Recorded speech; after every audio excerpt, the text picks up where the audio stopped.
Good day everyone, welcome to my channel. So in this video we will talk about what is DOS or disk operating system. Before we start, I would like to say thank you so much to all my viewers, silent viewers, and supporters in my channel. Thank you for watching my videos. If you are new with my channel and then you like this video, please hit the like button.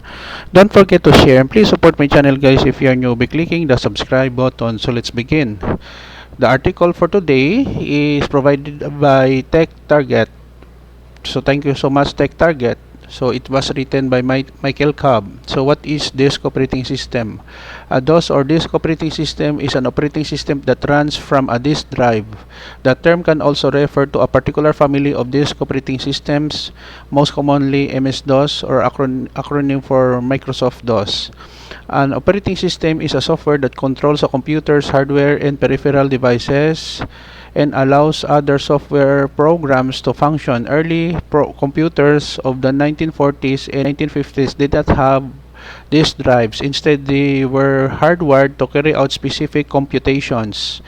Later computers were able to store instructions loaded into the computer's memory using punch cards, and then after that, magnetic tapes. Computer memory space was limited, and when the instructions to control a computer were moved into a disk drive such as a floppy disk or internal hard disk, it was considered cutting edge technology.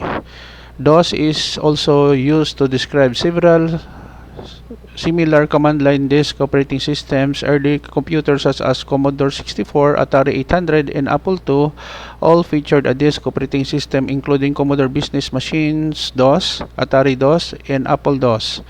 Respectively, DOS 360 was an OS for IBM mainframe, which first appeared in 1966, but it is unrelated to the 8086 based DOS of the 1980s.